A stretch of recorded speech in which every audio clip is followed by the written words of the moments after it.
Bonjour et bienvenue dans le podcast Les Lois Naturelles. Je suis Camille Langlais, naturopathe et fondatrice de ce podcast. C'est en transformant mon hygiène de vie et particulièrement mon alimentation que j'ai découvert toute l'énergie dont mon corps disposait. J'ai ainsi compris à quel point notre corps peut être puissant lorsqu'on lui donne ce dont il a besoin. Cette révélation a changé ma vie et c'est cette même transformation que je souhaite vous offrir. Ce podcast s'adresse à toutes celles et ceux qui sont prêts à reprendre leur santé en main, que vous soyez fatigué de vous sentir constamment épuisé, que vous cherchiez à améliorer votre bien-être ou encore que vous souhaitiez offrir à vos enfants le meilleur départ possible dans la vie. À travers des épisodes en solo ou avec des invités experts, je vous montre comment la naturopathie peut vous aider à atteindre votre plein potentiel, tant sur le plan physique que sur tous les autres plans de l'être. Et comme je suis convaincue que les meilleures habitudes se cultivent dès le plus jeune âge, je dédie une partie de mon activité aux parents soucieux d'accompagner leurs enfants, de la petite enfance à l'adolescence, vers une vie saine et équilibrée. Si vous êtes prêt à transformer votre vie ou celle de vos enfants, vous êtes au bon endroit. Si vous aimez le podcast et que vous souhaitez soutenir les lois naturelles, n'oubliez pas de laisser un avis sur votre plateforme d'écoute, 5 étoiles de préférence, ou un commentaire sur Apple Podcast. Cela m'aide énormément à faire découvrir la naturopathie au plus grand nombre. Bonne écoute!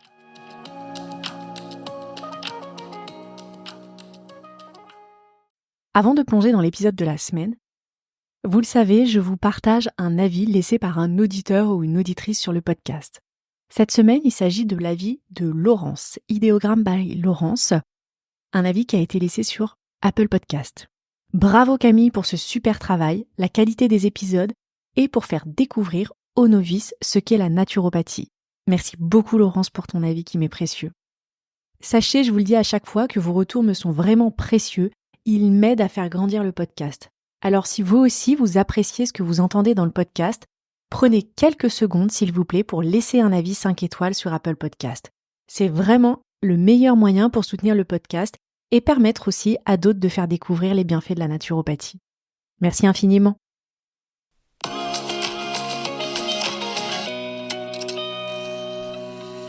Bonjour et bienvenue dans un nouvel épisode des Lois Naturelles. Aujourd'hui, je reçois une invitée qui me fait l'honneur de sa présence dans le podcast. Il s'agit d'Émilie Boriglione. Émilie est naturopathe, formatrice en école de naturopathie, mais également coach holistique et praticienne EFT. Son credo, c'est la cuisine santé. En tant que naturopathe, nous sommes éducateurs de santé. Cela implique de former, d'instruire, d'initier nos consultants aux pratiques de santé et à l'alimentation. Et pour citer Hippocrate, l'alimentation est notre première médecine. Nous ne pouvons donc faire l'impasse sur une alimentation saine et de qualité pour maintenir notre corps et notre esprit en santé. C'est d'ailleurs dans cet objectif qu'Émilie a fondé son école de cuisine, C'est si bon Académie. C'est une école qui propose des ateliers et des stages de cuisine imaginés selon 3 piliers fondamentaux, la nutrition, la santé et surtout le plaisir. Loin des clichés que l'on peut se faire du régime naturo plutôt triste et insipide, pour Émilie, l'alimentation santé est vraiment synonyme d'alimentation plaisir. Bonjour Émilie. Bonjour Camille, merci pour ta présentation. Merci pour ta présence au sein du podcast. Je suis vraiment ravie de pouvoir échanger avec toi aujourd'hui et surtout de pouvoir faire profiter les auditeurs de ton expertise. Merci à toi. Alors aujourd'hui, en France, la naturopathie n'est pas reconnue par les pouvoirs publics. Et pour beaucoup, ces contours sont encore flous. Et moi, je me rends compte que beaucoup de personnes, d'ailleurs, ne savent pas vraiment ce que c'est que la naturopathie. Alors, on va osciller entre c'est une médecine parallèle, alternative, c'est à base de plantes ou de remèdes naturels et pour certaines personnes. Et pour d'autres, carrément, ça peut être une pratique dangereuse, voire sectaire.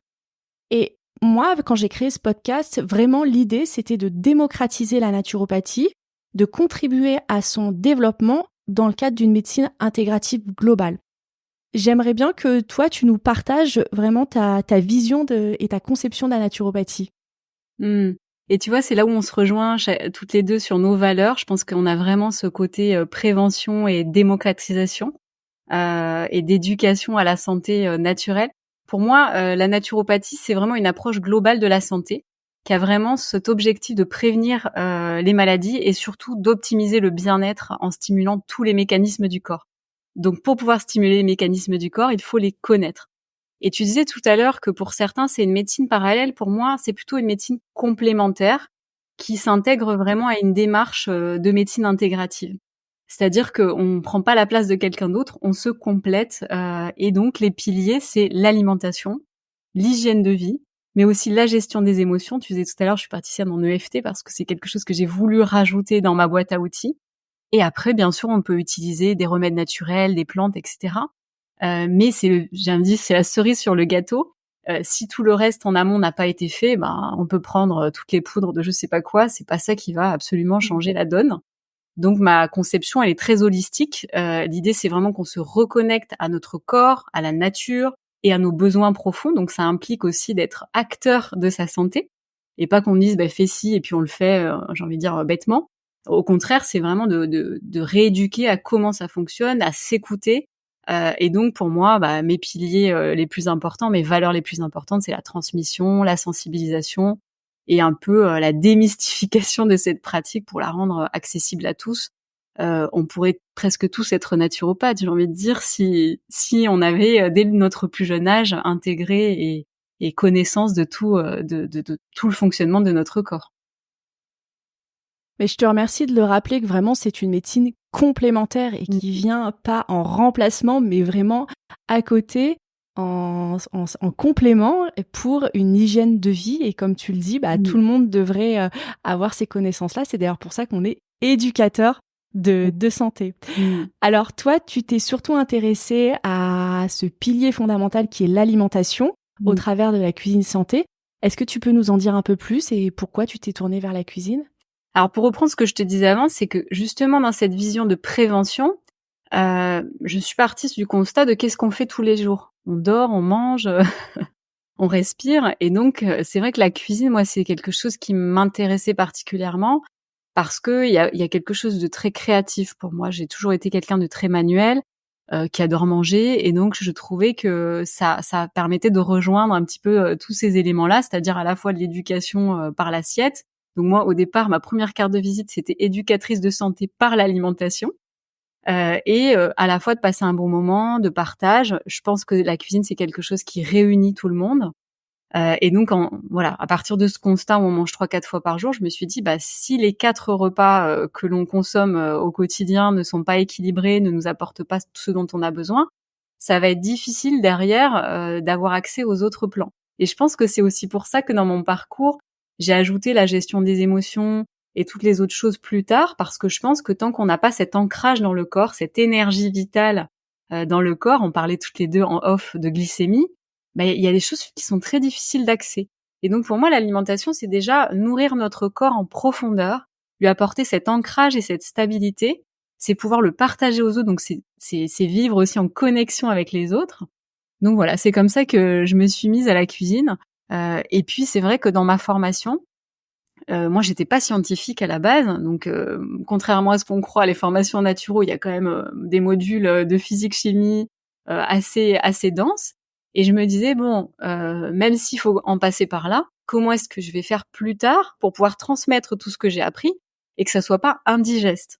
Et je trouvais que la cuisine, ça réunissait justement tout ça. Ça permettait justement de transmettre avec quelque chose de plus léger, de plus accessible, c'est-à-dire ce qu'on fait tous les jours, manger, cuisiner. Et donc j'ai commencé à me dire en consultation, je peux parler pendant 3 heures des oméga 3, le mieux c'est quand même qu'on soit ensemble, qu'on se fasse une petite vinaigrette ensemble, qu'on la goûte, qu'on l'apprécie, et on aura envie de continuer à la mettre dans notre assiette, parce que si je te dis ça serait bien de faire une vinaigrette avec de l'huile de chanvre et de la poudre de je sais pas quoi, tu vas te dire c'est un peu bizarre, est-ce que ça va être bon? Tu vois, les algues, aujourd'hui, on en parle beaucoup en naturopathie. Et il y a plein de gens qui disent « Oh, mais c'est bizarre, ça va avoir un goût étrange, etc. » Donc, je pense que le mieux, c'est quand même de cuisiner ensemble et de le goûter. Voilà. Donc, tout ça, c'était vraiment important pour moi, justement dans cette idée de prévention. Et donc, l'assiette, c'est le meilleur moyen déjà de faire cette prévention. Et oui, et puis, tu vois, ce que tu dis, en fait, quand on mange, on vient nourrir nos cellules. Complètement. Donc là, ça fait le lien avec les cours de naturo, de biochimie et de biologie moléculaire. Tu viens nourrir tes cellules. Donc c'est pas que, on va dire, enfin tu t'apportes de l'énergie, mais voilà, fondamentalement, c'est ce pourquoi on mange, quoi. Bien sûr. Non, on mangerait pas. Et non, sinon on mangerait pas. C'est pas juste pour se faire plaisir. Et C'est du ça. coup, comment tu as réussi à faire que la cuisine soit vraiment un outil pour la santé, à destination du grand public? Comment tu t'y prends? Alors, c'est vrai que je pense que naturellement, comme j'ai toujours été entrepreneur, très rapidement, je me suis dit: «Bah, je vais créer une nouvelle offre complémentaire à la consultation». D'une part parce que moi, en tant que naturopathe, quand on m'a dit, «Tu vas faire de la consultation», je me retrouvais pas du tout, là-dedans. Je me disais: «OK, bon, quelques heures par semaine, pourquoi pas, mais toutes les semaines, assise derrière un bureau, ça va être compliqué pour moi». J'étais artisan avant, donc je bougeais, voilà, c'était pas du tout le mode de vie sédentaire. Et puis mine de rien, en naturo, on dit qu'il faut bouger. Donc être derrière un C'est ce bureau que toute j'allais la te journée. dire, c'est contraire à ce qu'on prône. Exactement. Et donc, comme je suis quelqu'un qui répond toujours à l'extérieur et aux demandes que je peux avoir de mes clients et aux problématiques qu'ils pouvaient avoir, je me disais, ben, au départ, j'ai commencé à créer les rendez-vous nutrition. On parlait de nutrition, où je leur présentais des produits, on les goûtait, voilà, les huiles, les oléagineux, etc. Et puis je leur transmettais quelques recettes. Donc c'était déjà bien pour commencer. Et j'ai vu qu'il y avait vraiment de l'engouement autour de ça. Donc je suis allée vraiment très progressivement jusqu'à ce que je me dise, bah, peut-être qu'il est temps que je donne des cours de cuisine. Après, bon, il y a toujours le sujet de est-ce que je suis légitime pour le faire. Bon, on se pose toujours beaucoup de questions par rapport à ça parce qu'on se dit mais je ne suis pas grand chef. Et c'est là où c'est important de distinguer la cuisine de grand chef et la cuisine familiale, parce que moi je considère que je suis plutôt dans le domaine de la cuisine familiale, c'est-à-dire la cuisine, on mange tous les jours cette cuisine-là, on nourrit notre famille avec. Et donc j'ai commencé à donner des cours comme ça de cuisine familiale, santé. Et j'ai vraiment vu qu'il y avait un vrai marché à prendre puisque, petit à petit, je donnais des cours de 4 heures, puis j'ai fait des stages de 5 jours et j'avais des gens qui venaient de toute la France, qui venaient de Suisse, qui venaient d'Espagne, en tout cas de toute la francophonie. Et c'est vrai que, ce que je trouvais absolument extraordinaire, c'est que quelque chose que je pouvais dire en consultation qui des fois avait du mal à être intégré, à partir du moment où on l'abordait en cuisine, où on le pratiquait ensemble, où on goûtait ce repas ensemble, on dégustait les nouvelles saveurs, il y avait comme une évidence. Alors le but, c'est pas qu'on aime toute la palette alimentaire, mais en tout cas qu'on la connaisse. Donc moi, j'avais vraiment cette volonté d'ouvrir la palette alimentaire, de faire goûter de nouvelles saveurs et de faire goûter des saveurs qui étaient déjà présentes dans le quotidien, mais en y ajoutant des épices, en y ajoutant des modes de cuisson différents. Voilà, donc c'était vraiment un jeu pour moi de me dire, il y a la découverte des aliments, il y a la découverte des techniques culinaires, et puis qu'est-ce qu'on peut en faire de tout ça? Et puis avec tous ces éléments-là, comment j'équilibre mon assiette de manière individuelle, parce qu'on n'oublie pas que la naturopathie, c'est aussi de l'individualité. Et donc que chacun puisse lui dire ça j'aime pas, ça je me sens comme ça après. Donc voilà, donc c'était une manière, je trouve, de pouvoir aborder les choses qui a très très bien fonctionné. Et tu vois, moi je trouve, j'ai toujours mangé équilibré, mangé beaucoup de légumes, et pourtant malgré tout, avec la naturo, j'ai découvert énormément de choses, Mmh. énormément de saveurs. J'ai toujours utilisé des épices, des aromates, mais quand même, quoi, c'est comme tu disais, ces modes de cuisson différents, c'est vraiment un enrichissement et c'est infini en fait. Il y a des millions de façons de faire les choses, c'est vraiment génial, je trouve. Ouais, et c'est là où c'est intéressant, c'est que ces dernières années, parce que ça fait 10 ans aujourd'hui que je suis naturopathe, j'ai eu à la fois des clientes plutôt au courant de tout ce qui se passait, de la naturo, des nouvelles techniques culinaires, etc., et qui pourtant continuaient à apprendre des choses. Et toute la difficulté, je dirais, c'est à la fois de pouvoir prendre des personnes qui ont des niveaux différents. C'est-à-dire la personne qui est dans une alimentation qui n'a rien à voir avec la naturo, je vais un peu caricaturer, mais qui utilise un four, un micro-ondes, enfin voilà, des modes de cuisson qui, il y a quelques années, on trouvait ça super, et celle qui est déjà sur la cuisson vapeur. Et malgré tout, chacune de ces personnes-là pouvait quand même découvrir quelque chose à des degrés différents. Et donc l'idée, c'est quoi? C'est de se dire, je commence avec là où j'en suis et peut-être d'y aller progressivement, parce que si on a envie de tout changer du jour au lendemain, et je l'ai vu chez certaines personnes, bon, je jette tout mon placard parce que je me rends compte que j'ai du sucre blanc, que j'ai des produits ultra transformés. Ça peut paraître beaucoup, et donc d'un coup, on va mettre des nouveaux produits. Le risque, c'est que le produit va moisir dans notre placard. Ça nous aura coûté 15 €. On va s'en souvenir, ça va nous rester en travers. Ouais. Donc l'idée, c'est vraiment de se dire, j'y vais progressivement. Je me donne pas des challenges énormes de tout changer d'un coup. Ça peut être tout simplement dire, je change ma cocotte, qui est beaucoup trop forte pour un cuve-vapeur. Je change ma poêle Tefal pour une poêle en inox, en fer ou en fonte. J'investis dans un wok. Et c'est là aussi toute la problématique de cette tendance aujourd'hui, un peu à la mode, on va dire, de cette cuisson et de cette cuisine santé, c'est de dire il faut acheter absolument un extracteur. Mais avant, il vaut peut-être mieux changer toutes ces cuillères en plastique, changer ces poêles qui sont dans un revêtement qui est pas forcément sain, pour des meilleurs ustensiles avant de se dire je vais d'abord faire de la déshydratation et des jus extraits à froid. Ouais, il faut plutôt aller à la simplicité, quoi. Et puis, tu sais, dans ce que tu dis aussi, je trouve que souvent on pense que quand on veut faire une cuisine santé, il faut supprimer des choses. Tu vois, supprimer les produits laitiers, supprimer le gluten. Et on a cette idée de restriction et ça devient contraignant et on perd un peu l'idée de plaisir. Alors qu'en fait, c'est l'inverse. Moi, je trouve qu'il faut commencer par ajouter des choses. Ouais. Et quand tu commences à ajouter des choses et surtout des aliments sains, là, finalement, assez naturellement, le corps a envie d'y revenir. Il trouve son équilibre, il se sent mieux et il revient naturellement vers ça. Et je trouve que c'est plutôt là, tu mets en place un cercle vertueux. Oui, c'est vrai. Et moi, je suis complètement d'accord avec ce que tu dis. Et c'est vrai que dans tous les accompagnements que j'ai pu faire, mon objectif numéro 1, c'est d'élargir la palette alimentaire. Contrairement à ce que l'on croit aujourd'hui, notre palette alimentaire, elle est très réduite.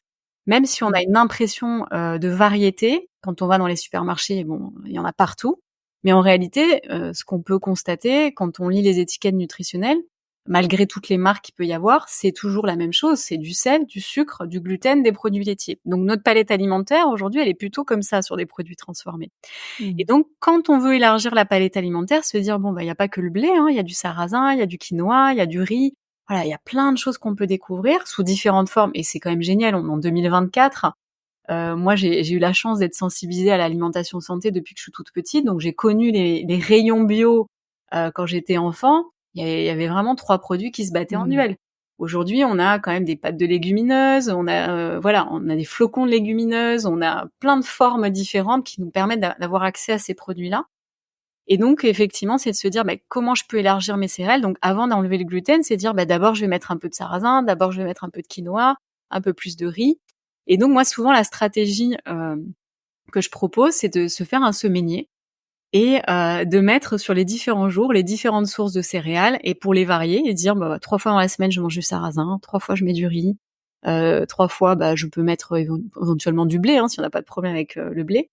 Et ensuite qu'est-ce que je mets en protéines, par exemple 3 fois des œufs, 3 fois de la viande, 4 fois des légumineuses, 2 fois du tofu. Et on se rend compte qu'au final il y a 14 repas, c'est pas si compliqué. Et une fois que cet équilibre, on l'a fait comme ça, la variété, elle va s'intégrer progressivement sans qu'on ait besoin de le faire en forcing. Parce qu'en fait, on a des habitudes. Et moi-même, si je me fais pas ce type de semainier, je mange à peu près tout le temps la même chose. Parce que c'est ce qui me vient après une grosse journée de travail, où je vais chercher mon fils, je vais me dire, tiens, je vais faire ce repas et ce sera toujours le même. Donc en réalité, c'est vraiment important d'abord de faire un état des lieux de ce qu'on mange. Il faut avoir conscience de là où on en est, sans se juger, mais tout simplement de dire si je changeais juste mon petit-déj, si j'enlevais juste le café de temps en temps pour voir, de temps en temps. Est-ce que j'ai une meilleure énergie? Je me rends compte que oui. Si je mettais autre chose à la place, comment je me sens? Tiens, je vais changer mon pain le matin. Et si je mettais des protéines?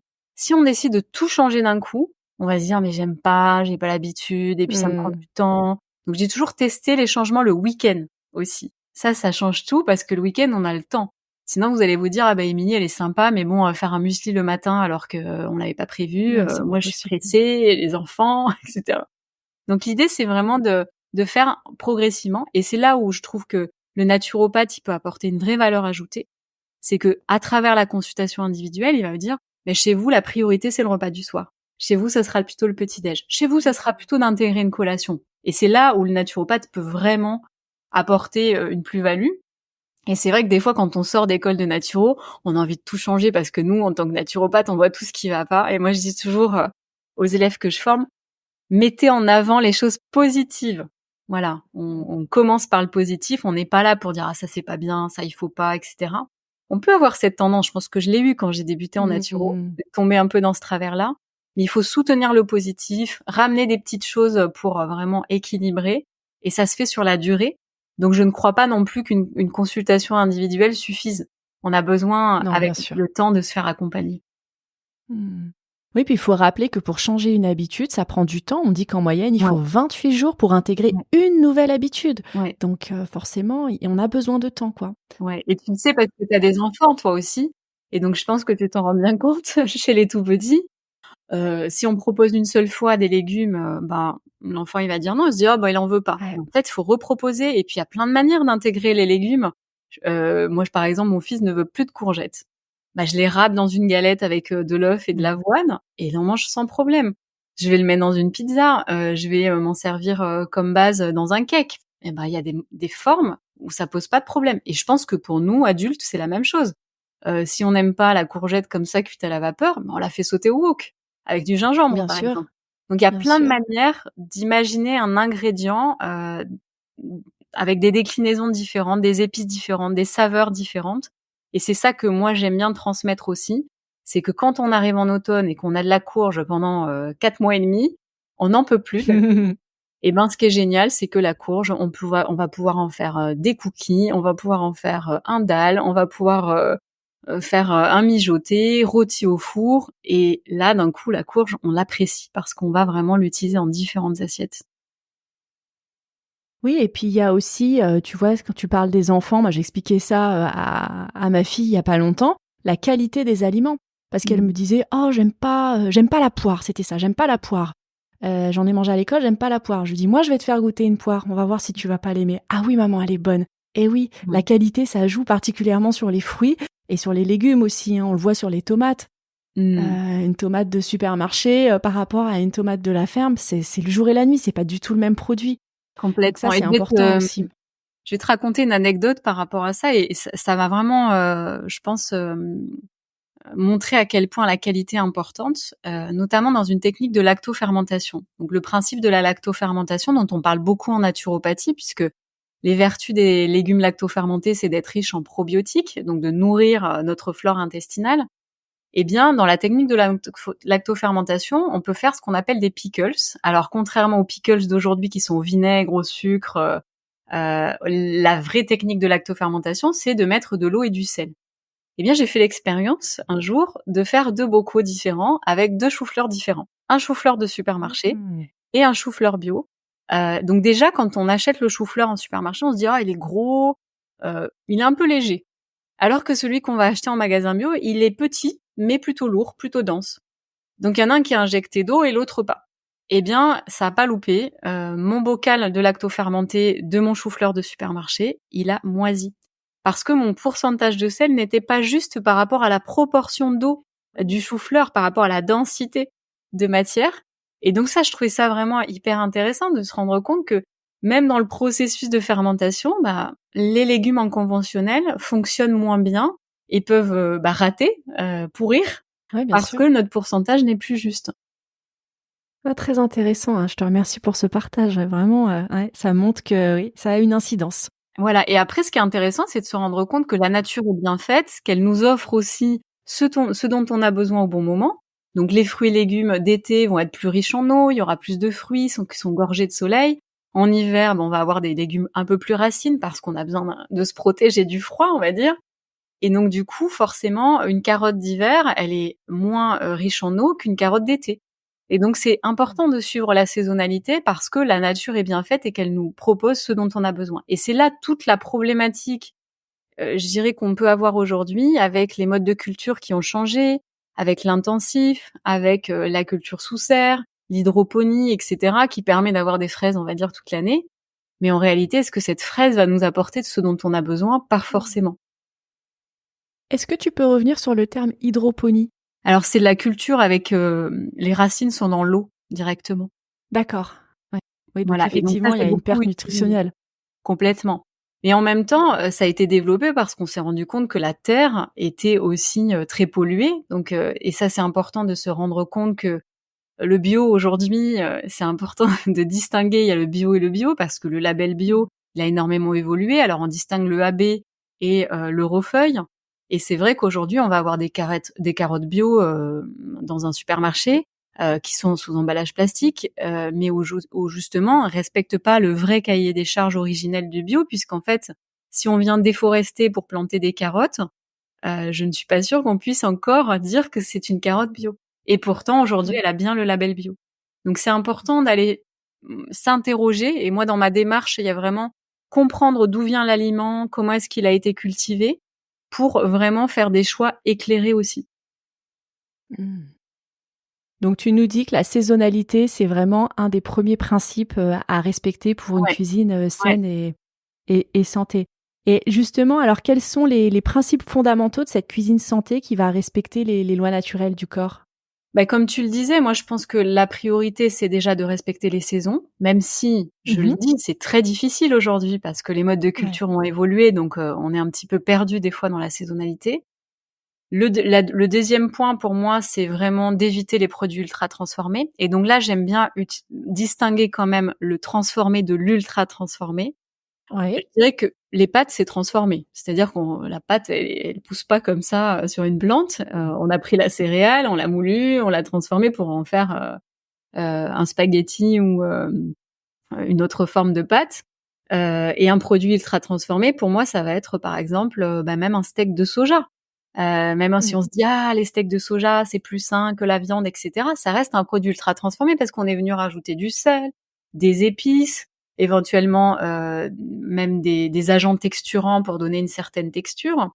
Et ça, c'est vraiment intéressant parce que ces dernières années, j'ai vu beaucoup de personnes qui changeaient leur alimentation pour plus de végétal, et ce qui est plutôt une très bonne chose, voire aller jusqu'à des régimes, végétaliens.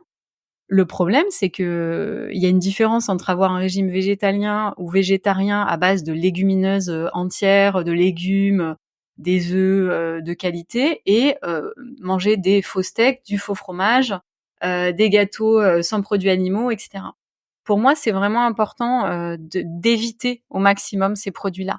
Alors on n'est pas non plus extrémiste, c'est si de temps en temps on mange des produits ultra transformés, je dirais 2-3 fois par semaine, c'est pas la cata.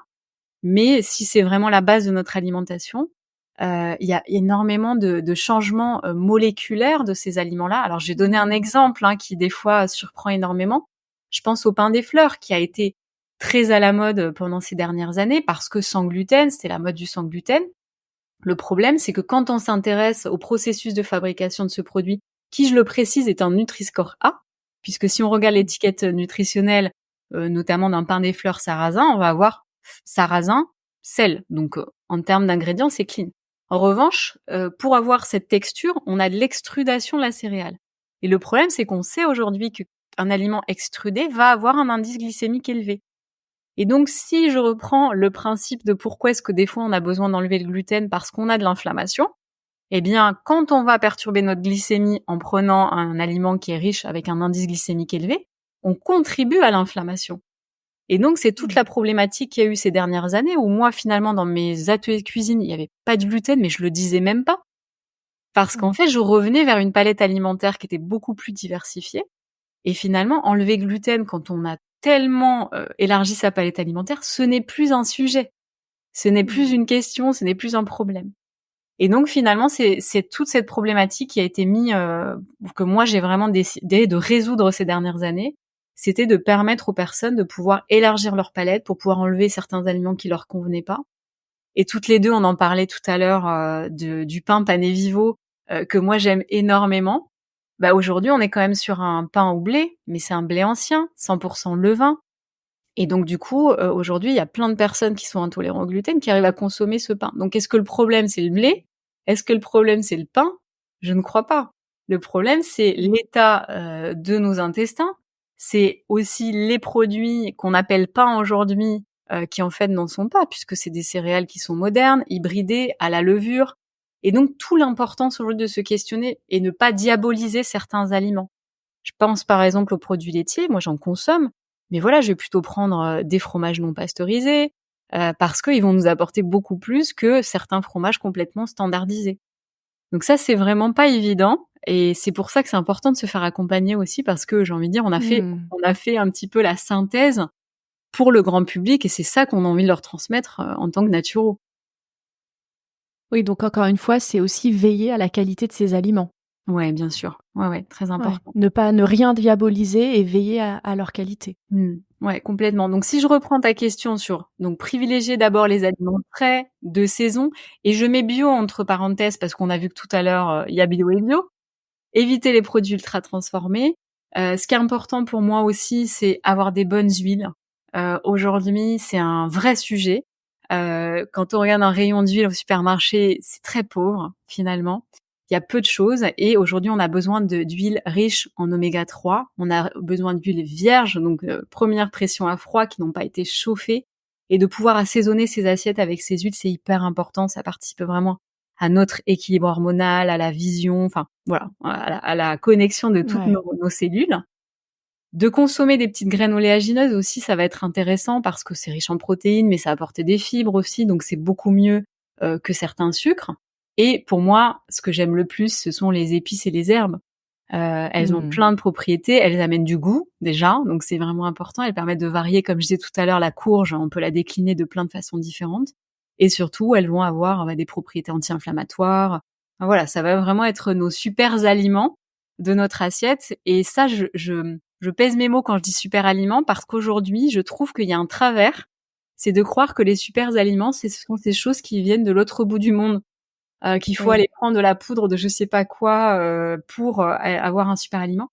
Dans votre jardin, vous avez de la menthe, de la coriandre, du persil, on a du gingembre, on a du curcuma dans notre cuisine, et tout ça, c'est vraiment nos super aliments au quotidien. Si on en consomme, c'est vraiment déjà la base.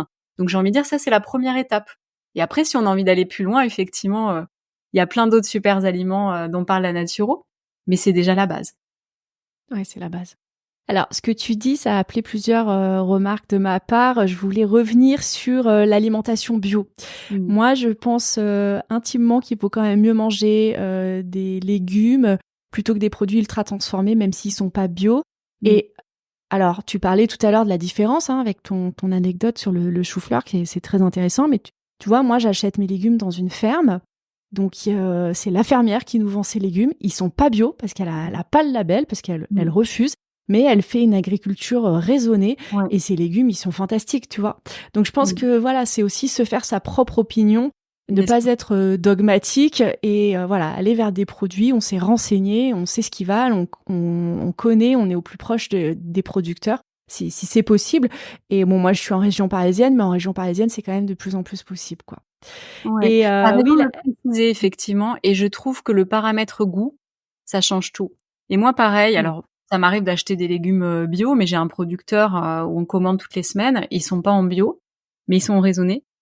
En revanche, ils sont ramassés du matin, et ça fait toute la différence. La fraîcheur. Si vous achetez un légume qui est, dans votre rayon bio depuis une semaine et tout flétri, en fait, vous avez plus grand chose à l'intérieur. Donc ça, c'est aussi un paramètre à prendre en compte, depuis combien de temps le légume, il est sur l'étalage. Et donc si on c'est arrive à ça. avoir des producteurs qui ont ramassé le matin même, les produits, c'est beaucoup mieux. Ce que tu dis, c'est les principes de on va dire, l'alimentation énergétique, en fait. Quelle énergie est mise dans une carotte ou n'importe quel autre légume qui a été cultivé avec amour, avec passion par un agriculteur, un fermier qui est fier de vendre son produit, qui le fait avec Mmh. son cœur, plutôt qu'un légume qui a poussé dans un énorme champ arrosé de pesticides par des ouvriers exploités, quoi. Ouais, Après, c'est qu'est-ce qui, sur un autre plan, tu vois, que celui mmh. purement physique, qu'est-ce qui arrive dans notre assiette? Il y a cette question aussi. Bon, on va un petit peu plus loin là, mais Je pense qu'on est tous des consommateurs, hein. C'est-à-dire que la façon dont on investit notre argent, même si on en a peu, elle est vraiment importante.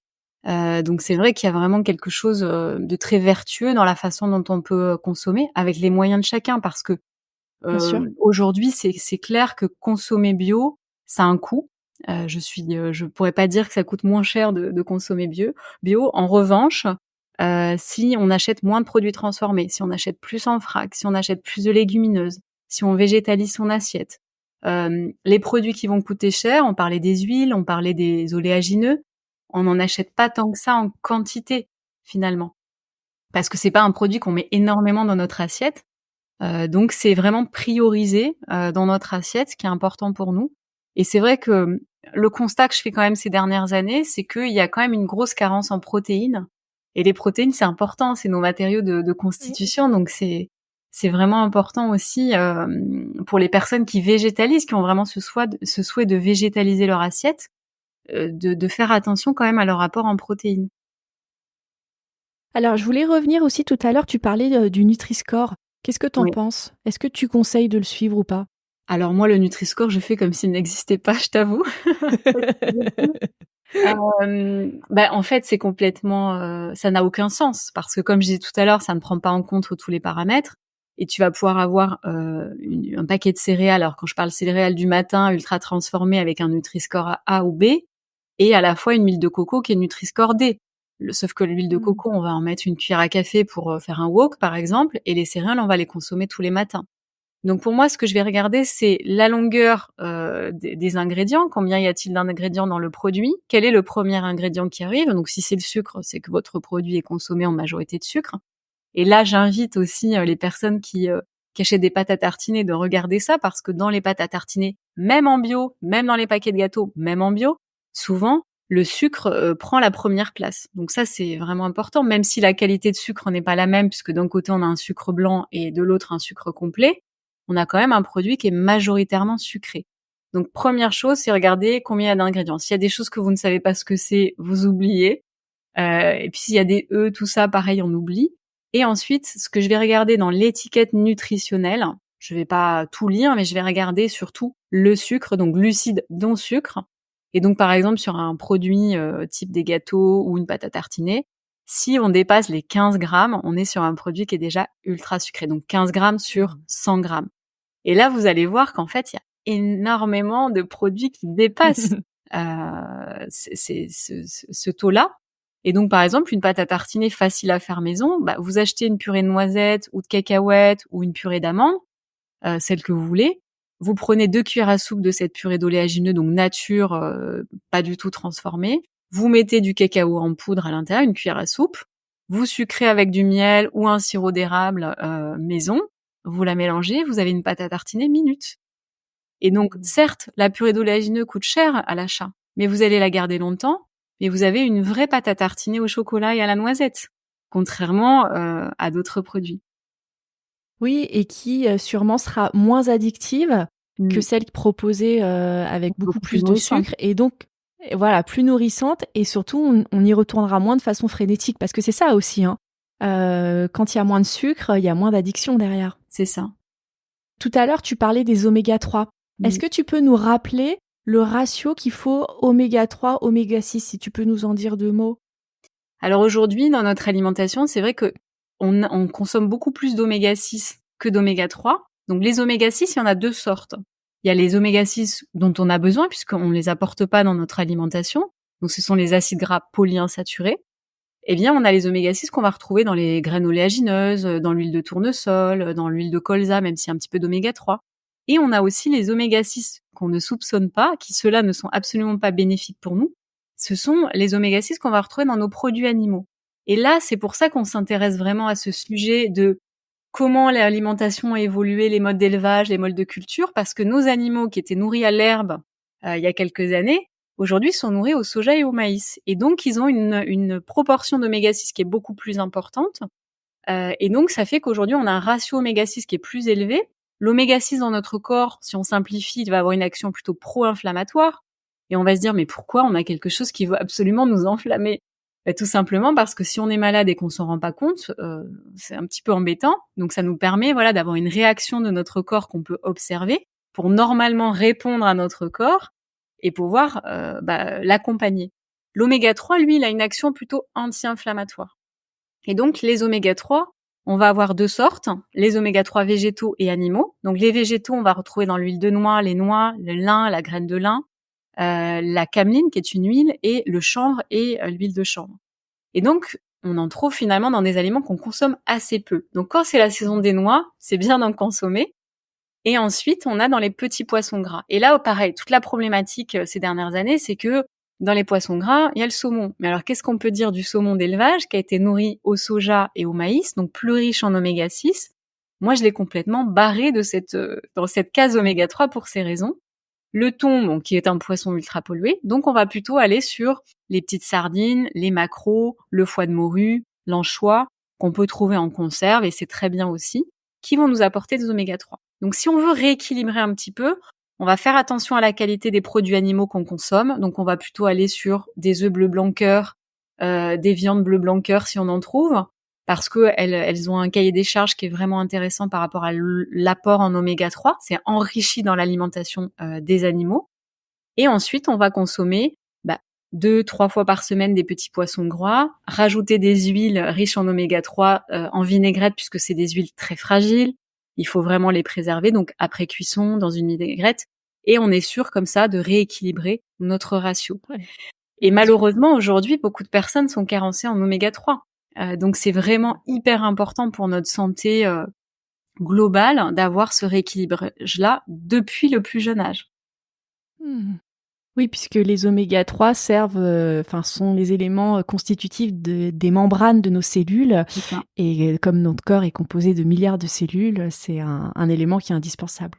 Moi, j'aime bien prendre l'exemple c'est comme si on tend notre bras et qu'on essaye de le rabattre et qu'il est rouillé, quoi, et que ça grince. Ouais. C'est vraiment pour apporter vraiment cette fluidité dans notre corps. Ouais, c'est très parlant.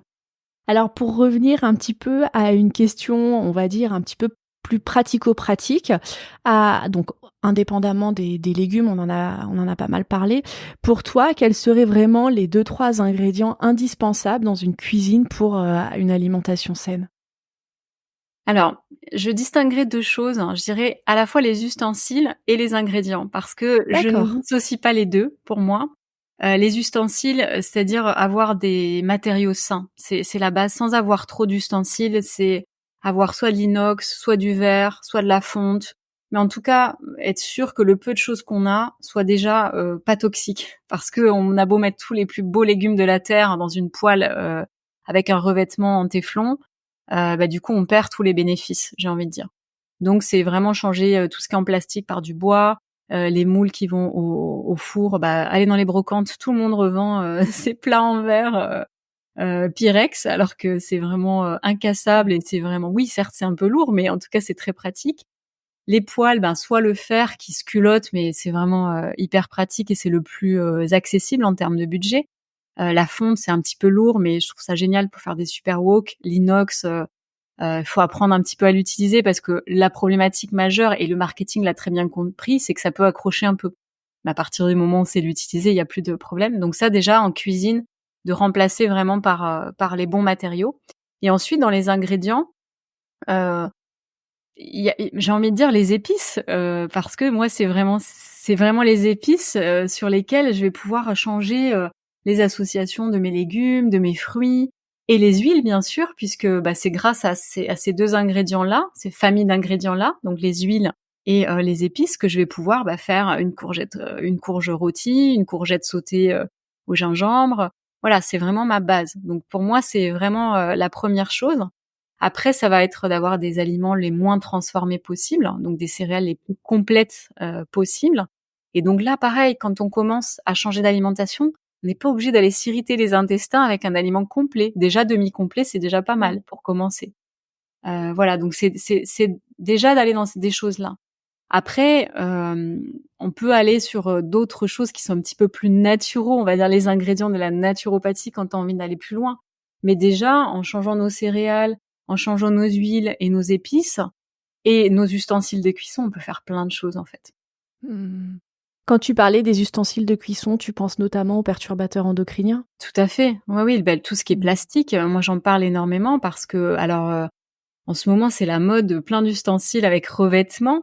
Alors ça fait gagner du temps, ça monte à de très fortes températures. Le problème, c'est que en fait, sur le long terme, on a beau avoir interdit certaines molécules, on ne sait pas par quoi ça a été remplacé. Donc je pense que c'est un futur scandale sanitaire dans quelques années, alors qu'en réalité, on a vraiment des matériaux qu'on utilise depuis des décennies et dont on sait qu'il n'y a aucun problème pour la santé.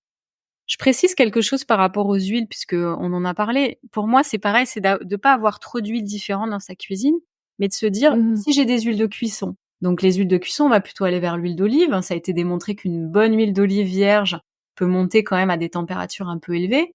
Le ghee, qui est le beurre clarifié, qui est en fait le beurre où on a enlevé la caséine, le lactose, donc toutes les molécules qui vont brûler. Donc ça, c'est assez extraordinaire plutôt que d'utiliser le beurre en cuisson. Et l'huile de coco qui peut être un vrai plus aussi pour certaines personnes. Donc ça, on est sur nos huiles de cuisson. On en choisit une ou les 3, peu importe, en fonction de ce que vous voulez. Et ensuite, on va choisir des huiles pour assaisonner. Donc je dis souvent qu'effectivement, l'huile de colza, c'est un peu l'huile quand on débute, qu'on sait pas trop par où commencer, c'est la moins chère, c'est la plus abordable. En revanche, après, on peut aller un peu plus loin, comme je disais tout à l'heure, une huile de noix ou de lin ou de cameline, mais surtout, on va les mettre au frigo, c'est essentiel puisque c'est vraiment des huiles d'assaisonnement. Alors moi, je suis une vraie méditerranéenne, donc j'ai la culture de l'huile d'olive. J'avoue, j'en mets un petit peu partout. L'huile d'olive, elle est super parce qu'elle est très riche en antioxydants, mais c'est un oméga 9. Notre corps en produit, c'est pas l'oméga dont on a le plus besoin aujourd'hui. Oui, il faut la compléter par une autre huile et il faut les diversifier en fait. C'est ça. Alors, En ce qui est changer génial régulièrement. aujourd'hui, c'est qu'il existe des mélanges d'huile qui sont très bien en magasin bio. Bon, même si le ratio est pas très élevé en termes d'oméga 3. Donc, ça peut être super pour commencer. Voilà, on fait ce qu'on peut. Il y a des vinaigrettes qui sont très bien faites. Je pense à ça en magasin bio avec du citron, du gingembre, voilà, toutes faites. Donc, ça peut être super. Par exemple, si vous mangez à l'extérieur le midi, vous pouvez pas faire vos mélanges d'huile, c'est déjà bien pour commencer. Et puis petit à petit, avec le temps, vous allez voir que vous allez pouvoir vous faire vos propres mélanges. Et c'est vrai que moi, du coup, j'ai fait aussi des ateliers de cuisine sur les assaisonnements parce que pour moi, c'est une thématique à part entière d'assaisonner, d'apprendre à assaisonner nos assiettes. D'ailleurs, les grands chefs ne servent jamais un plat sans assaisonnement et sans sauce. Exactement, c'est hyper important. C'est ce qui fait, Et pour oui. moi, c'est ce qui va faire la différence entre les restaurants qu'on trouve aujourd'hui. Je peux pas même pas appeler ça un restaurant, mais c'est cette nourriture à emporter où rien ne va ensemble. Il y a pas le liant. Et pour moi, l'assaisonnement, c'est le liant. Donc c'est ce qui va faire qu'une assiette de légumes vapeur est insignifiante à une assiette où on va amener des petites graines, des huiles. Ça va faire toute la différence. Ouais, c'est ça qui change tout, quoi.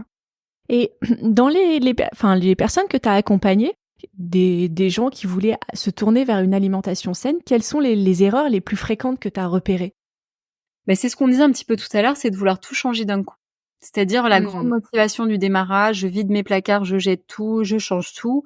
On a vraiment alors souvent quand on n'a pas une alimentation très équilibrée, c'est une transmission familiale et c'est difficile du coup de changer certaines habitudes qui sont ancrées depuis des années.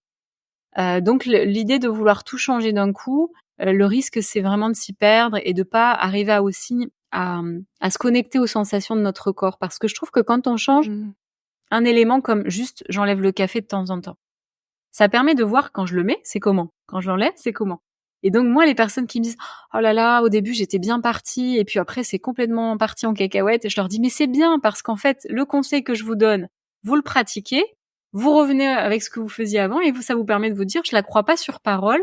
J'arrive à me rendre compte qu'effectivement quand je bois du café ou un jus d'orange le matin, j'ai de l'acidité, je suis hyper énervée, je suis pas bien». Voilà, donc l'idée c'est vraiment de prendre le temps parce que plus on prend le temps, plus c'est des nouvelles habitudes qui sont installées sur la durée. Donc ça, c'est essentiel de pas vouloir absolument aller trop vite. Malheureusement, la naturopathie aujourd'hui, il y a beaucoup de personnes qui viennent parce qu'elles ont de gros problématiques de santé. Donc on sort de ce cadre de prévention santé. Malheureusement, j'ai envie de dire, il faudrait aller voir le naturo en disant tout va bien, comment je peux optimiser? Ça n'arrive plus Eh oui. trop. Ça serait l'idéal. Ça serait l'idéal. Donc moi, je trouve que la cuisine est géniale aussi pour ça, parce que dès le plus jeune âge, on impacte la famille, les enfants, et souvent les femmes sont plus sensibles au moment de la grossesse pour changer d'alimentation. Et donc du coup, quand ces personnes elles arrivent avec des problématiques de santé, elles ont envie d'avoir une amélioration rapide. Mais ayez confiance dans le processus du corps. Moi, je vois certaines personnes juste en rajoutant des huiles, en changeant les modes de cuisson, elles ont des fois en une semaine une amélioration sur la digestion. Alors peut-être que la digestion, ça vous paraît peu par rapport à une problématique que vous avez de santé un petit peu plus avancée, mais la digestion, c'est déjà la base de tout ce qui se passe dans notre corps, parce que du coup, ça impacte l'intestin, ça impacte tout ce qu'on va capter dans notre corps, et c'est essentiel. C'est essentiel déjà de réguler notre système digestif. Oui, la naturopathie, c'est vraiment l'individualité. Donc, il faut vraiment être au plus près de ses sensations et ce qui vaut pour l'un n'est pas forcément une vérité pour l'autre, quoi. Et je voudrais que tu nous dises 2 mots sur les légumineuses, justement, parce que les légumineuses, c'est souvent ce par quoi on va venir remplacer les protéines animales, en premier lieu, mais pour autant, c'est pas toujours facile à digérer. Alors, pour moi, les légumineuses, elles ont plein d'avantages, mais elles ont aussi beaucoup d'inconvénients si on les cuisine pas correctement et si on ne les connaît pas suffisamment. La légumineuse, elle est riche en antinutriments parce que c'est comme si quand elle pousse dans la nature, elle se mettait un petit caouet pour se protéger du froid, du chaud, voilà. Donc du coup, quand nous, on veut les consommer, on n'est pas des oiseaux, on n'a pas un estomac germoire, puis un estomac pour digérer, on a juste un estomac. Donc c'est important de savoir les cuisiner, donc déjà de les faire tremper. Ça va permettre justement de, ramollir cette coque d'antinutriments, puis ensuite on va les faire cuire ou éventuellement on va les faire germer et ensuite éventuellement on peut les faire cuire. Donc il y a plein de processus pour pouvoir les consommer et mieux les digérer. Ensuite, il faut savoir qu'elles sont riches en fibres et en vitamines du groupe B. On en a énormément besoin. Donc c'est un petit peu l'aliment qui pendant longtemps était considéré comme un glucide, donc il a été complètement viré des régimes minceurs parce que du coup il était mis au même plan que le pain, les pâtes, etc. Alors qu'en réalité on sait que c'est quand même une source de protéines. Et qui contient des fibres, donc elles permettent de réguler la glycémie. Donc c'est quand même essentiel, la sensation de satiété, c'est hyper important. En revanche, elles contiennent pas tous les 8 acides aminés essentiels. C'est-à-dire que pour qu'une protéine soit complète, on a besoin des 8 acides aminés. Par exemple, l'œuf contient les 8 acides aminés, la viande, le poisson contiennent les 8 acides aminés. Donc c'est pour ça qu'on a souvent dit il y a des protéines fortes et des protéines faibles. Et donc les légumineuses, il faut les associer, et notamment avec les céréales qui elles aussi ne contiennent pas les 8 acides aminés, mais qui se complètent. Et c'est ce qu'on voit énormément dans la cuisine du monde. Et c'est pour ça que j'aime beaucoup aussi aller Tout à fait. m'inspirer dans la cuisine du monde. On va en Inde, on va avoir une association dans un dal avec du riz et des lentilles corail et quelques légumes. Et donc là, on va avoir un plat complet qui contient les 8 acides aminés. Et donc du coup, on va pouvoir avoir une meilleure association. En revanche, pourquoi est-ce qu'on les digère pas? Est-ce que le problème c'est la légumineuse ou est-ce que le problème c'est notre intestin? Moi, je pense que souvent, les personnes qui arrivent et qui ne peuvent plus rien manger, mais il y a tout un travail de réparation de notre écosystème digestif, de notre paroi intestinale, pour petit à petit réintroduire certains aliments qu'elles ne digéraient pas, qui peuvent être trop irritants. Donc de toute façon, on va y aller progressivement. Souvent, moi, je conseille de peut-être commencer par les flocons. Dans la diversification alimentaire des tout petits, le flocon légumineuse, d'azuki, de pois cassés, de pois chiches est intéressant parce qu'on peut l'introduire dans les purées et c'est une manière d'introduire. Donc on peut réintroduire comme ça les légumineuses quand on les digère pas. Mais il y a un élément essentiel qui est souvent oublié, c'est la mastication.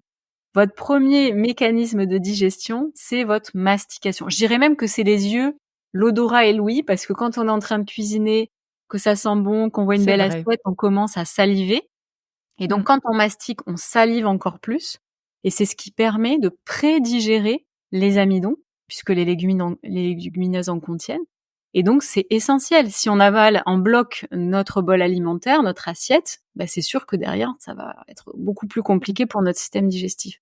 Donc, les personnes sont souvent un peu déconcertées, même un peu déçues quand ils sortent de chez le naturo en disant «Ah, elle m'a dit qu'il fallait que je mastique tout ça pour ça». Bon, bah oui, mais le reste des conseils qu'on peut donner ne va pas fonctionner. J'ai envie de dire, un bol de quinoa avec des légumes vapeur et un œuf mollet, s'il est mal mastiqué, vs un burger frites bien mastiqué, bah le burger sera beaucoup mieux digéré. Parce que je suis sûre que si on le mastique beaucoup plus, on va s'arrêter avant, la satiété va arriver et on va pas se remplir beaucoup trop. Mmh. Oui, puis chaque, partie de notre corps doit faire, un travail, déjà bien défini et comme je dis souvent à mes enfants, bah, notre estomac, il a pas de dents. C'est ça, Donc il faut, pas lui refiler le boulot de la bouche, c'est pas cool sinon. exactement. Et c'est génial que tu le dises aux enfants parce que les enfants, bah, et c'est important dès le plus jeune âge, en fait. Et c'est vrai que si on a été dans une famille où c'était vite, vite, vite, déjeune, dépêche-toi, dépêche-toi, dépêche-toi, pendant des années, Eh oui. il faut vraiment prendre le temps de poser sa fourchette. C'est très, très dur. Et si en plus on a pris un petit déjeuner qui était trop sucré, qu'on a hyper faim au moment où on arrive au repas, bah, on n'a qu'une envie, c'est dévorer. Donc en fait, Ah tout oui, oui. s'imbrique. Il y a vraiment tout un système d'imbrication dans la digestion entre les habitudes Et et ce qu'on puis mange. Puis il y a des âges où vraiment les enfants, ils ont tendance à manger beaucoup plus vite et puis souvent ils Ouais, sont pressés à la cantine c'est pour un peu ça. qu'ils passent au dernier service. Mmh. Nous, on leur dit aussi, on les presse hein, souvent C'est malheureusement à ça, notre insu. Donc c'est vrai que c'est important de leur donner des bonnes habitudes dès le plus jeune âge. c'est ça. Alors tout à l'heure, tu nous parlais un petit peu des légumes lactofermentés. Donc ça, c'est vraiment les aliments typiques naturaux. Est-ce Ouais. que tu pourrais nous parler de quelques autres aliments typiques naturaux? Oui, alors les légumes lactofermentés, si on y revient quelques instants, Mm. ils sont bons pour notre flore intestinale, ils apportent des probiotiques naturels, donc on peut se poser la question de comment les consommer. Bah, tout simplement en début de repas parce que ça va permettre justement de stimuler l'acidité gastrique, qui est notre estomac qui justement, tu disais, n'a pas de dents, et va permettre une meilleure digestion des protéines. Ensuite, on a aussi les graines germées, donc ces petites graines qu'on fait pousser, qu'on voit de plus en plus dans nos assiettes. Donc c'est hyper facile à faire maison. En plus, c'est rigolo quand on a des enfants et on n'a pas besoin d'en Mm. consommer beaucoup parce que c'est vraiment quelques pincées, donc c'est riche en enzymes, en vitamines, en minéraux. Donc c'est vrai que ça, c'est un peu la déco, mais ça amène vraiment plein de micronutriments. Moi, j'ai le kéfir que j'adore. Vraiment, c'est une boisson fermentée, donc ce sont des grains de kéfir qu'on va mettre dans de l'eau avec du sucre, une figue et du citron. Et donc, ça va fermenter dans un milieu anaérobie sans air. Et on va pouvoir faire une première fermentation où la boisson va devenir un peu pétillante. Puis une deuxième fermentation, on aura enlevé tout ce qu'il y a, les grains, la figue, dans la boisson et on va pouvoir l'aromatiser. Donc pareil, c'est une boisson qui est hyper intéressante pour notre intestin, pour notre flore intestinale. Et donc moi, ça, je partage très régulièrement des vidéos de pas à pas sur comment faire notre kéfir. Et surtout, le kéfir sont des grains qui se donnent. Ça se transmet comme le kombucha. Ce sont vraiment les boissons naturaux. Moi, je me souviens quand j'étais petite, on avait une mère de kombucha, on lui parlait tous les jours. C'était Oh, vraiment c'est trop mignon. l'animal de compagnie. Ensuite, on va avoir le pollen aussi, le pollen frais ou sec. Alors la différence entre les deux, je vais l'expliquer, mais en fait, le pollen, il est riche en plein de vitamines, en plein de minéraux, en antioxydants, en acides aminés, donc c'est vraiment des super aliments pour le coup. Et la différence entre le frais et le sec, c'est que donc le sec va être plutôt riche en protéines, alors que le frais va avoir tous ces micronutriments. Donc vous faites ce que vous pouvez en fonction de où est-ce que vous le trouvez, mais le frais se trouve au rayon surgelé de certains magasins bio. Donc on peut en saupoudrer, se faire des petites cures à plusieurs moments de l'année. Moi souvent c'est au changement de saison ou régulièrement en consommer. Même chez les tout petits, hein, à partir de 2-3 ans on peut l'intégrer. Et je pense aussi au vinaigre de cidre parce que c'est vrai qu'aujourd'hui, dans l'alimentation moderne, la cuisine moderne, il y a plein de sauces qui sont arrivées, qui sont pas géniales, pour notre santé. Alors que le vinaigre de cidre, bio non pasteurisé, il va être super intéressant. Donc c'est à partir de pommes fermentées. Et donc là, c'est riche en acide acétique, donc c'est riche en enzymes et en bonnes bactéries. Donc ça va réguler, équilibrer le pH et ça va stimuler la production d'acide gastrique, donc une meilleure digestion, ça va toujours être intéressant. On pourrait parler aussi du levain. On parlait tout à l'heure de Pane Vivo, donc le levain, ça permet, donc c'est une fermentation lactique, donc il n'y a pas de lactose dedans, mais ce sont des bactéries lactiques que l'on retrouve dans les aliments lacto-fermentés. Et donc tout ça, c'est des techniques ancestrales. Et l'intérêt de cette fermentation-là, c'est elle arrive à prédigérer les protéines. Donc dans un pain au levain, on va prédigérer le gluten au moment de la fermentation. Et c'est pour ça qu'il y a une vraie différence entre un pain au levain et un pain à la levure, puisqu'on est sur la fermentation alcoolique, et donc du coup, qui ne digère absolument pas les protéines et donc notamment le gluten. D'où la différence de digestion d'une personne qui peut être hypersensible au gluten. Sur un pain 100% levain, il n'y a pas de souci. Et sur un pain à la levure, c'est la cata. Donc, je pourrais en donner plein d'autres, mais je pense que c'est déjà pas mal. Oui, c'est déjà pas mal, ouais, c'est clair. Alors, tu as fait beaucoup d'ateliers, hein, d'ateliers de cuisine et même des stages. Est-ce que tu pourrais nous offrir une de tes recettes favorites que tu fais en atelier pour faire découvrir aux auditeurs un petit peu? Ah, c'est une question hyper dure parce que j'ai tellement de recettes. L'année dernière, j'ai écrit un magazine de 100 recettes et j'en avais tellement d'autres à mettre. Alors là, en ce moment, on est fin août, on est à la fin de l'été. Et moi, je pense notamment au wok. C'est vraiment une recette que j'aime beaucoup. Donc, j'associe toujours la technique à la recette parce que souvent on me dit tu crées beaucoup de recettes. En réalité, je maîtrise mes techniques culinaires et je fais varier les ingrédients. Donc ça permet aussi de démystifier un peu le truc de faut que je crée un truc nouveau. Le wok, je peux le décliner à toute saison. Et donc en ce moment, j'ai une vraie passion pour les courgettes, mais les courgettes sont riches en eau. Donc je les coupe à la mandoline et dans un wok en fonte, je fais chauffer un peu de ghee, donc le beurre clarifié. Je gratte un petit peu de gingembre frais et je mets un peu d'ail déshydraté. Alors moi, j'ai vraiment une passion pour l'ail déshydraté parce que je digère très mal l'ail cru. Et donc je trouve que l'ail déshydraté, c'est une bonne technique pour les personnes qui digèrent mal l'ail, l'oignon. En déshydraté, c'est un exhausteur de goût, mais ça se digère très très bien. Et je vais venir faire sauter mes courgettes comme ça dans du gingembre. Et donc l'intérêt du wok, c'est que si vous avez un reste de riz, un reste de pâte, vous allez pouvoir l'intégrer. Vous ajoutez une source de protéines, donc soit des pois chiches, soit des œufs, enfin un œuf brouillé façon pad thaï, soit du tofu, soit des morceaux de viande ou des crevettes. Et les wok, moi je les décline comme ça tout au long de l'année. Donc tu vois, c'est une recette, mais un peu plus une astuce. Parce que je dirais pas que j'ai de recette finalement. Tu vois, les recettes, c'est plus en pâtisserie qu'on a vraiment la recette qu'on suit comme Oui, ça. c'est vrai. Ouais, c'est vrai Ah, qu'en on peut pas cuisine, il y a trop. quand même plus de liberté. Ouais, voilà. Moi, j'arrive jamais à refaire la même recette parce que du coup, j'ai jamais les mêmes ingrédients et puis je me dis: «Ah, j'ai ça».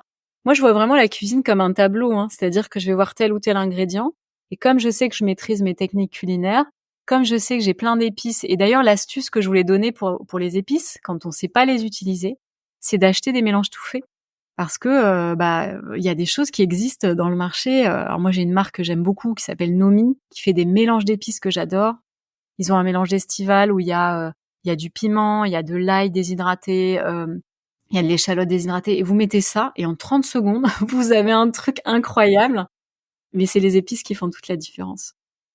Je mettrai les références dans les notes de l'épisode. Avec plaisir. Donc maintenant, tu fais plus d'ateliers à destination du grand public. Tu as un petit peu changé, enfin pas vraiment ton fusil d'épaule, mais on va dire que tu es passé au cran supérieur. Aujourd'hui, tu proposes une formation à destination des professionnels, des naturopathes, et c'est une formation à propos de la cuisine. Tu peux nous en dire plus? Oui, bien sûr. Alors j'ai donné des ateliers pendant quand même pas mal d'années. Et puis bon, mais on a vécu une période quand même sanitaire assez particulière. Et puis moi, j'ai eu un enfant entre-temps, donc il y a beaucoup de choses qui ont évolué. Et c'est vrai que la question qui m'était souvent posée, c'est est-ce que moi j'habite à Paris, est-ce que tu connais quelqu'un qui donne des cours de cuisine santé comme toi, etc. Et je me suis rendu compte qu'en fait, il n'y avait pas tellement de personnes qui avaient sur la durée comme moi proposé des programmes autour de la cuisine santé. Et comme j'étais formatrice en école de naturopathie et que je voyais aussi qu'il y avait vraiment un vide autour de la cuisine parce que la naturopathie, c'est quand même une pratique qui est très large, où il y a énormément de contenu dans la formation initiale, donc on n'a pas forcément le temps d'approfondir la thématique de la cuisine santé. Donc moi, je donnais un TD nutrition où j'ai essayé de parler des aliments, etc. Mais on faisait jamais rien avec ces aliments. Il n'y avait pas de cuisine, etc. Ouais. Et donc j'avais beaucoup de professionnels comme ça qui me posaient des questions, qui faisaient mes stages. Et je me suis dit mais pourquoi pas orienter ces cours de cuisine pour les professionnels et pourquoi pas les former pour que eux-mêmes puissent proposer des ateliers de cuisine et créer une offre complémentaire à la consultation parce qu'on n'a pas forcément envie de faire que des consultations ou peut-être même pas du tout. Et donc, c'est comme ça que m'est venue l'idée de cette formation professionnelle, les bases de la cuisine naturo, qui est une formation à destination des naturopathes, des coachs en nutrition, de toutes les personnes qui sont autour de la cuisine, mais aussi les personnes qui ont envie aussi de se reconvertir, peut-être dans la naturo ou peut-être pas complètement dans la naturo, mais au moins dans la cuisine santé. Et donc l'idée de la formation, c'est deux choses. C'est à la fois qu'il y ait une expertise en cuisine santé avec beaucoup de pratiques. Donc tout ce qu'on a vu ensemble, la connaissance des aliments, les techniques culinaires, apprendre à faire des sessions de batch cooking parce que voilà, l'idée quand on n'a pas le temps, c'est apprendre à cuisiner plusieurs recettes en même temps sans y passer 4h30. Donc tout ça, je le transmets dans la formation. Comment personnaliser, créer un atelier de cuisine. Donc vraiment l'idée, c'est vraiment de comment demain je peux créer un cours de cuisine, que ce soit en présentiel ou en digital. Et l'autre volet, c'est la professionnalisation. Et ça, c'est le deuxième TD que j'ai transmis en école de naturo, c'est comment développer son projet quand on sort de formation, on a plein d'idées dans la tête, mais on se dit comment je passe à l'étape supérieure. Donc j'accompagne aussi mes élèves à développer leur projet, apprendre à communiquer, à créer une offre, à savoir à qui elles s'adressent, à comment vendre aussi, parce que c'est un peu le sujet tabou, je pense, dans les métiers de la santé naturelle. Ah ben on parle pas d'argent, mais on n'est pas forcément bénévole. Hein. L'idée c'est aussi de développer voilà une activité professionnelle. Et donc je mets vraiment toute mon expérience de ces 10 dernières années, et puis j'ai envie de dire plus de mes 20 dernières années d'entrepreneuriat, pour les aider à la fois grâce au coaching et au mentorat à développer leur projet. Donc c'est vraiment une formation que je voulais complètement différente et unique en son genre, pour vraiment apporter ma vision et ma contribution pour qu'il y ait beaucoup plus de personnes aujourd'hui qui sensibilisent à l'alimentation santé, qui soient plus dans la pratique que juste dans le conseil théorique. Je suis convaincue que voilà, il faut qu'il y ait des personnes qui donnent des cours de cuisine pour les enfants, pour les adultes, pour les personnes âgées, pour les sportifs. Voilà, il y a tellement de besoins aujourd'hui que il y a la place pour tout le monde. Voilà, j'en suis convaincue. Oui, l'alimentation, encore une fois, on le dit, c'est vraiment la base, quoi. C'est la première technique en naturopathie. Hein. Ouais. Et donc, à côté de ça, tu as encore tes programmes à destination plus du grand public. J'en ai quelques-uns, notamment un programme qui s'appelle Slow Detox de 21 jours. C'est un accompagnement à ce qu'on disait tout à l'heure, à la rediversification alimentaire, à l'allègement, parce que c'est un programme qui a lieu au changement de saison.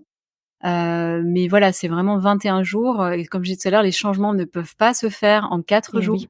Donc, c'est vraiment l'objectif de ce programme, c'est de sensibiliser à l'écoute de son corps, aux sensations. Et comme on est en groupe et que je suis là pour accompagner, ça permet vraiment de se sentir soutenu. Voilà, en tout cas, dans tous mes programmes, dans tous mes accompagnements, dans toutes mes formations, je suis là en soutien. Mon but, c'est vraiment de me mettre au service pour vraiment soutenir, aider, rassurer. Parce que je trouve que quel que soit le changement, on a besoin de pas le faire seul. Quels que soient les changements de vie, quand on change de travail, quand on a un enfant, toutes ces choses-là, on a besoin d'être accompagné. Et je pense que c'est des choses qu'on a oubliées dans notre société qui est un petit peu plus individualiste. On traverse des périodes de vie et on est seul. Donc moi, j'ai mis un point d'honneur à être toujours présente dans ce que je propose, de toujours être là pour rassurer. Et que ce soit dans la formation pro ou dans les programmes pour le grand public, je suis vraiment là toujours pour accompagner. Et cette formation pro, la nouvelle session commence bientôt. La nouvelle session commence mi-octobre. Voilà, là aujourd'hui, la première session se termine avec 10 personnes qui ont créé des choses assez extraordinaires, des nouveaux ateliers qui vont voir le jour là sur cette nouvelle année. Et je suis vraiment contente parce que pour moi aujourd'hui, j'avais envie de mettre au service mes valeurs de transmission que je faisais pour le grand public auprès des professionnels, parce que c'est une manière pour moi de voir plein de projets éclore, et je suis quelqu'un de très créatif. Quand on monte une entreprise, on ne peut pas créer 1000 projets. On a besoin de se structurer dans notre activité. Et donc du coup, c'est une manière aussi de contribuer à la création de nouveaux projets que je ne peux pas moi-même porter. Donc ça me touche énormément et ça me remplit énormément. En tout cas, ça a l'air passionnant. Et tu as eu la gentillesse de proposer un code promotionnel via un lien d'affiliation que je mettrai dans les notes de l'épisode.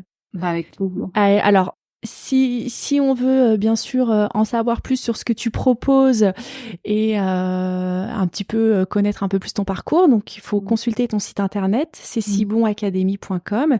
Et aussi, on peut te suivre sur Instagram. T'es quand même assez active? Je suis assez active sur Instagram, donc le compte C'est si bon Académie. C'est vraiment pour le coup un compte où je partage beaucoup de choses sur le quotidien, sur l'alimentation, sur des idées recettes, sur des techniques. Donc voilà, n'hésitez pas à m'y retrouver, je serais ravie d'échanger avec vous. Merci beaucoup encore une fois pour ta présence, c'était vraiment passionnant cet échange. Merci à toi Camille pour ton accueil. À bientôt. À bientôt. Merci d'avoir écouté cet épisode. Rejoignez la communauté des lois naturelles en vous abonnant au podcast et découvrez comment mettre en place des changements simples mais puissants dans votre quotidien. Et si vous souhaitez aller plus loin, je vous invite à prendre rendez-vous pour une consultation en naturopathie où je vous accompagnerai personnellement dans votre démarche de santé naturelle. Ensemble, nous explorerons comment la naturopathie peut transformer votre bien-être et celui de votre famille. Pour prendre rendez-vous, contactez-moi directement via mon compte Instagram, Les Lois Naturelles, ou envoyez-moi un mail à l'adresse suivante lesloisnaturelles@gmail.com. Je serai ravie de vous accompagner sur votre chemin vers une meilleure santé. À bientôt!